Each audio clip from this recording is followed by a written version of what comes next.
Cleaning. Keeping your computer in a clean place is just as important as keeping it cool. Recall that these fins that we discussed earlier over our processor heatsink. If the fins are clogged up with dust and cannot allow airflow through the fins, the heatsink cannot adequately disperse heat from the processor. The front of your computer can also become clogged with dust and other nasties lurking around in seating. So this is the front of our computer. This is kind of like the grill. So what I usually like to do is get one of those little small mini vacuum cleaners and just kind of suck the dust out of the grill and keep that pretty clean. Now, as far as this processor heatsink goes, it's a little bit harder to keep clean. So what I usually do is I use a can of air to try to blow the dust out. And you have to be very careful when you use a can of air, because you don't want that coldness that comes out of the can of air to damage any of the components within your computer. So you have to make sure you keep it pretty long distance away.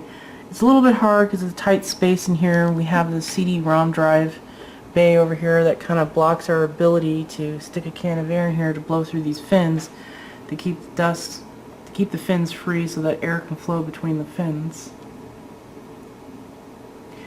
The last thing that often fails due to dust getting clogged up are the fans.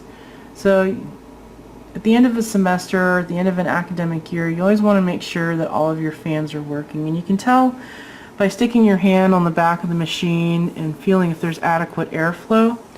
And in the front, you can also determine if there's adequate suctioning. What I usually do is I get a post-it and I stick it on the front where the fans are located, and if it sucks up against the front of the machine, then I know that it's able to that fan is working correctly the way that it needs to be working. So your processor fins getting clogged and the front of your machine getting pretty nasty and fans starting to fail. These problems usually occur at the end of the semester when you're the most busiest and you don't think about keeping your computer clean. So what I usually do is I don't put my computer on the floor because, you know, obviously the floor is pretty nasty. There's a lot of dust and stuff that gets circulated around the floor. There's also salt in the wintertime. So what I usually do is I put my computer on a shelf or elevate it high so that it can't receive any of those kinds of dust.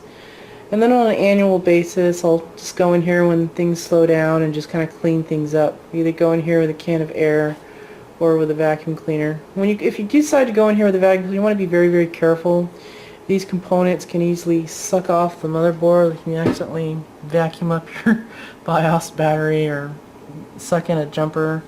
And you also want to be very careful about electrical discharge as well. You can also carry a charge while vacuuming.